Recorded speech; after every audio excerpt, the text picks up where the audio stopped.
man that's very close to Donald Trump. They've known each other for many years. Rudy Giuliani.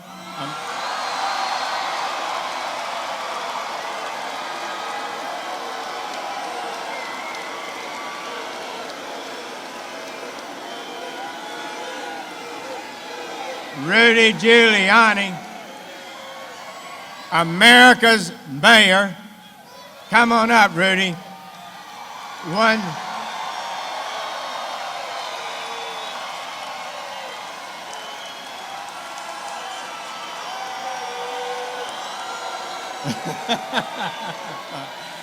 Great.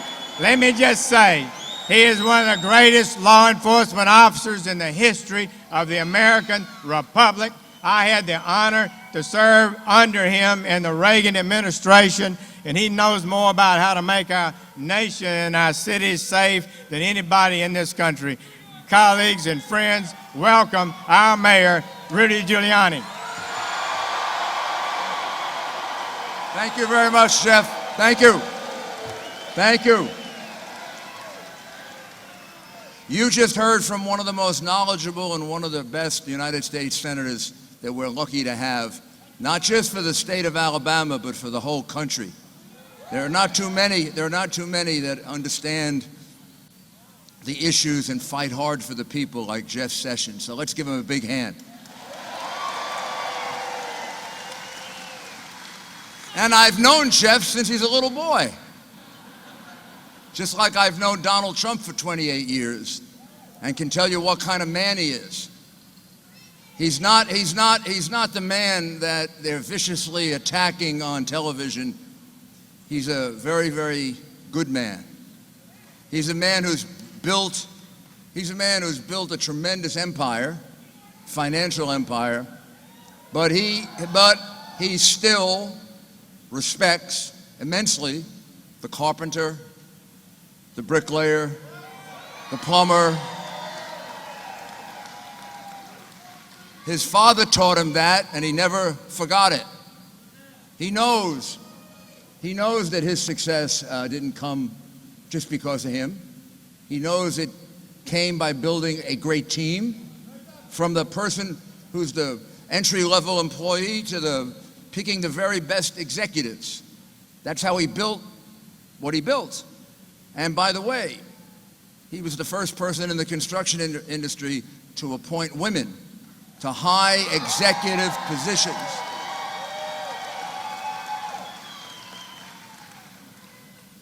He's a man who's brought up a wonderful family, and you've gotten to see them and you've gotten to know them. That tells you an awful lot about what kind of man he is when you see his children and what they're like. And it tells you a lot, and I'm going to tell you, over the 28, 29 years that I've known him, I've mostly been involved in law enforcement in one way or another. Even being mayor of New York was kind of like law enforcement, right? So I'm surrounded by police officers, and every time Donald Trump comes up to see me, whether we're having dinner or on a golf course, or first people he says hello to are my police officers. And they all love him. They love him.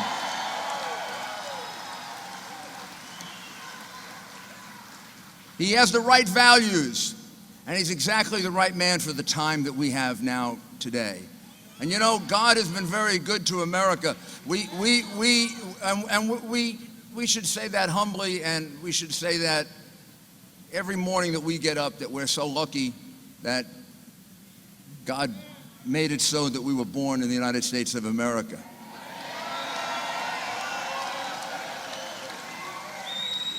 And you're darn right.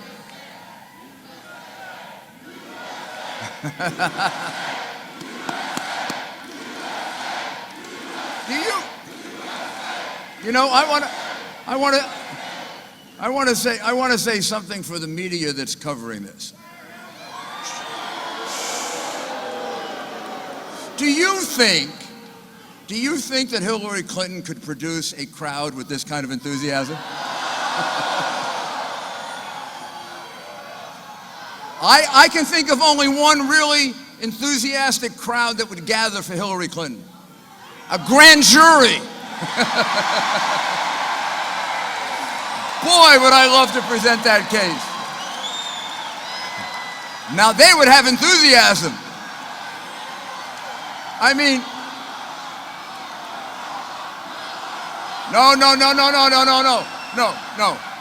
no. We're gonna beat her.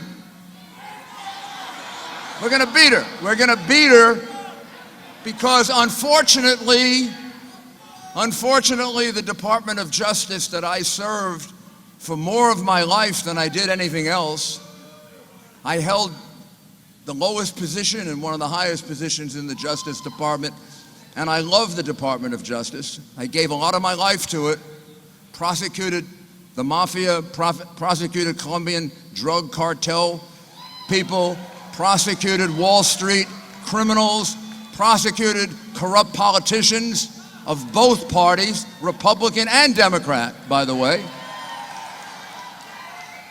I gave a lot of my life to the Justice Department, and my Justice Department now I am embarrassed of, and I believe it's been made into a disgrace by their refusal to handle the case against Hillary Clinton like they would handle the case against you.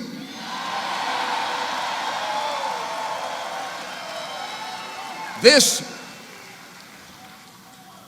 I am more than willing to predict, when the history of our day is written, the scandal you are watching unfold is going to be like the Teapot Dome scandal was in the 1920s, and maybe bigger.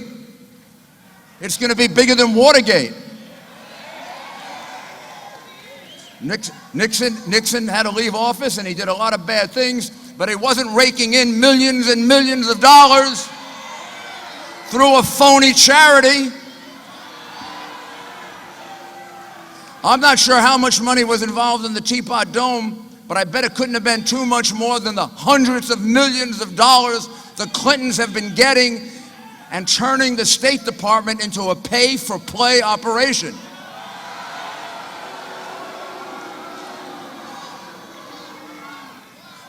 Back in the 20s and in the Nixon era, well, you couldn't destroy emails because there were no emails. And I guess Nixon just wasn't as shrewd as Hillary. He never destroyed those tapes. Nixon didn't destroy the tapes. He kept them. You know what the Clintons must be saying? What a jerk that Nixon was. You want to know how to really be a criminal, you destroy the evidence.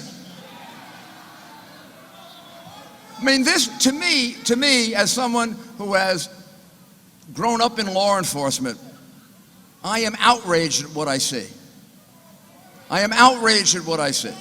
Crime after crime after crime after crime after crime after crime. These are not just unusual things that she did. These are not just stupid things that she did.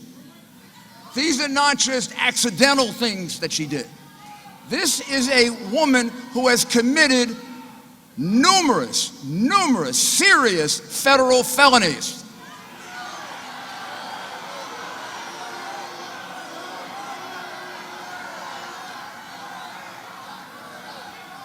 She has lied under oath. She has lied to the public, and I have no doubt she lied to the FBI. She exposed to all of our enemies some of the most secret information that we possess, which is the reason why it's redacted now. And even a senator like Senator Sessions can't get to see it because it's so secret. She exposed that on her server for China, for Russia, for Iran, for Al-Qaeda, for ISIS, or for any good hacker to get. And she put the lives of American operatives in jeopardy by doing that. The director of the FBI, although I disagree with his conclusion, I believe she should have been indicted. I agree with his findings. which is that she was extremely careless in handling top secret information. And now we are being asked to elect as our president someone who was extremely careless in handling national security information? Do they think we're stupid? Yes, yes, they do. The Clintons have always thought we were stupid because we let them get away with it before. This is like a bad child, and you don't punish them for their first crime. And then they commit, boy, what they were doing back in Arkansas, whoa. Man, she's with the Rose Law Firm, he's the governor. You got to go to the Rose Law Firm to get a contract with the state, and everybody in Arkansas knew it. Everybody in Arkansas knew it. And a compliant press didn't cover it the way it should.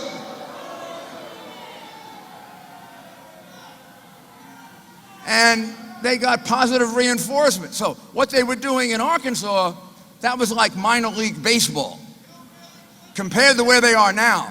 Now they're in the major leagues. Now they're getting $30 million from a money launderer, $40 or $50 million from dictators in countries in which women are not allowed to drive, in which women are not allowed to appear in public, dress the way they want, in which women are oppressed. And she's a feminist? Give me a break.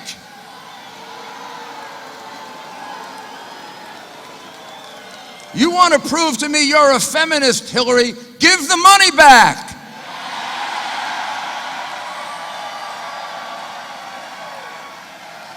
And Bill, you give the money back for all those speaking fees from the misogynists who paid them to you. What a bunch of phonies. Wow. You literally, as I analyze this with these new revelations day after day after day, you literally can't tell where the Clinton Foundation ends and the Justice Department begins. You want something from the State Department? You pay a lot of money to the Clinton Foundation. You throw in a big speaking fee for Bill, and then you get from the State Department what you want. You get the meeting with the ambassador to Lebanon. You get Hillary to intervene with the Internal Revenue Service so that thousands and thousands and thousands of identities the government was seeking from Switzerland aren't sent. She directly intervened in that case. That alone is a federal felony, intervening in an IRS investigation. All by itself, it's a federal felony, and she traveled to Geneva and committed it. Not this Justice Department, because this Justice Department is a disgrace. It has a different standard for her because she's the Democratic nominee for president. Now let's talk about Donald Trump.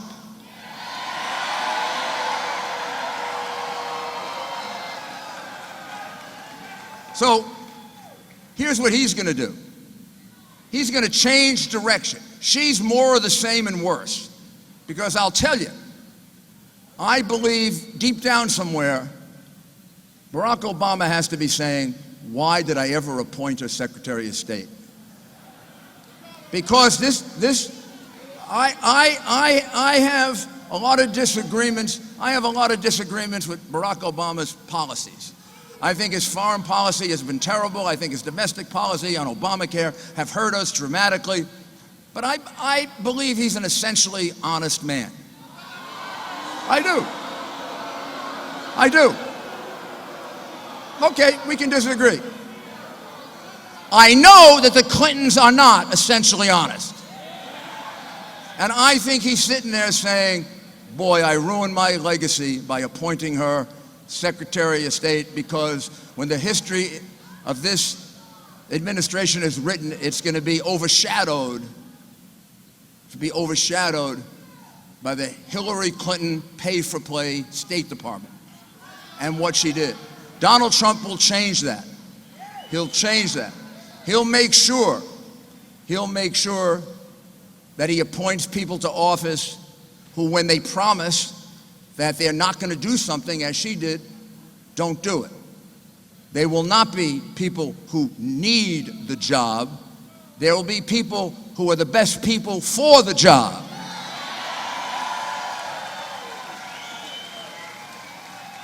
He will bring jobs back. Nobody in this country knows better than Donald Trump how to create more and better jobs. This administration has presided over an economy in which we've lost jobs, we've lost people from the workforce. Even the people who have jobs haven't seen a raise in 8 years or 9 years or 10 years. And there are reasons for that.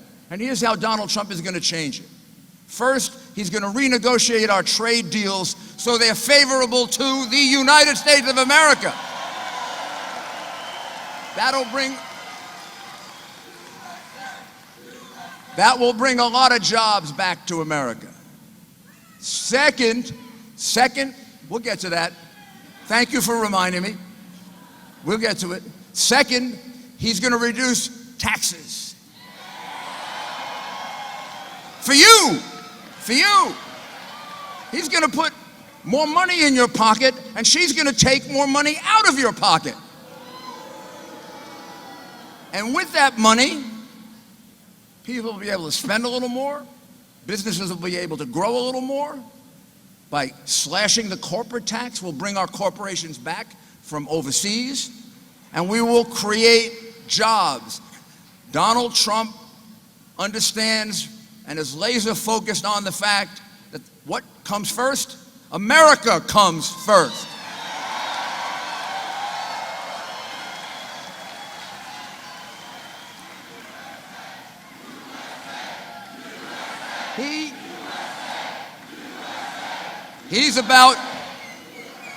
He's about Americanism, and she's about globalism. He will also make certain that our military is expanded.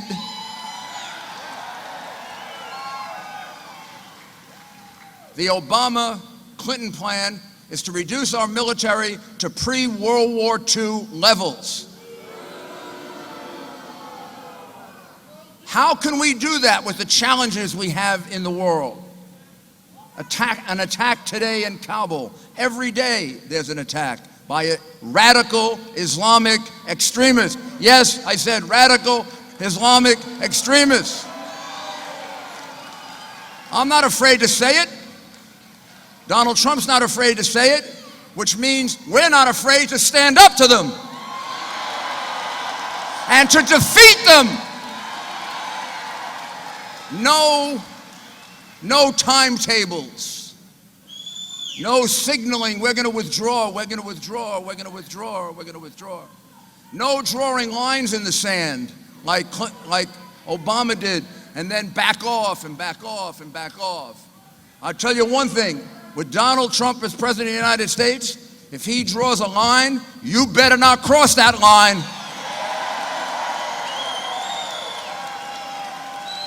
He'll build up our army. He'll build up our Navy so we can have a 2-ocean Navy and stop China from expanding in the South China Sea. He will build up our conventional forces and our special forces so we can fight these asymmetrical wars. And he will restore our intelligence services so that they're able to get accurate information about what happens, which this administration doesn't seem to be able to do. He'll make all those changes. And what is really close to my heart, and I'll tell you what's close to my heart, he will make every police officer in this country feel like they are respected, admired, and loved.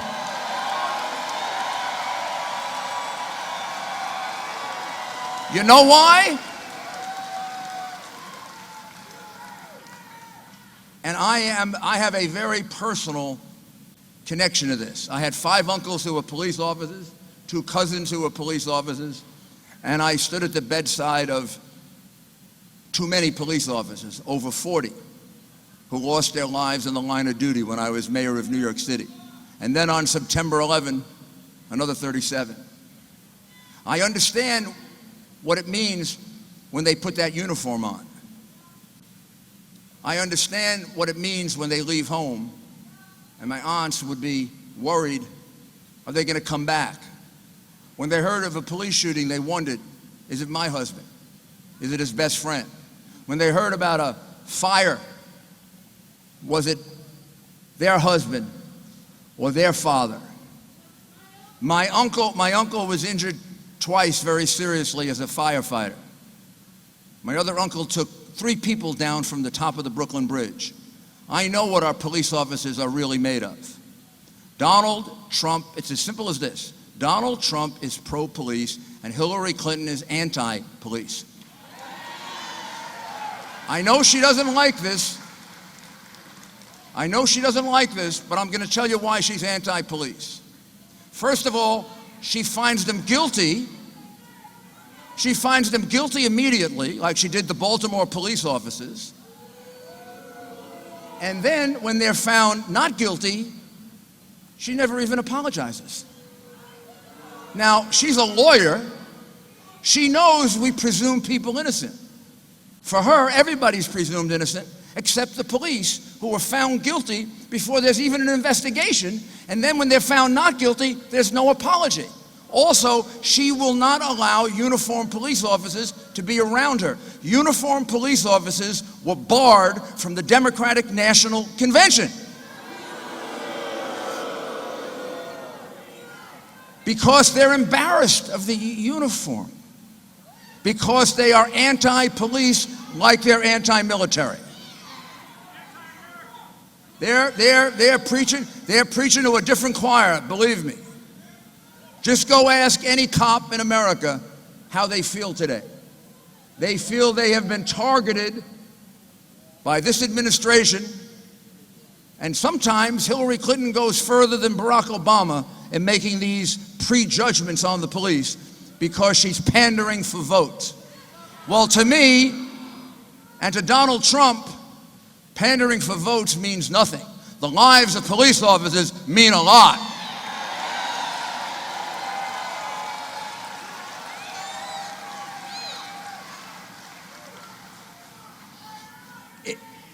It is enormously important that you understand you've got to go out and register every voter in Florida. We want to have the biggest voter registration drive that anybody has ever seen, because Donald Trump is going to bring to the polls, as he did in the primary, voters that haven't voted before. So we're going to need to count on you to go out and get those voters. Are you going to do that for me? Are we going to translate this enthusiasm into votes? Are we going to get the press to write that Donald Trump can produce crowds that are 100 times the size of Hillary Clinton? You think she could do this? No way. You know why? You want change. She's the past. Donald Trump is the future. It's going to be a great future. It is my honor to present to you the next President of the United States of America, Donald J. Trump. Right down to Houston.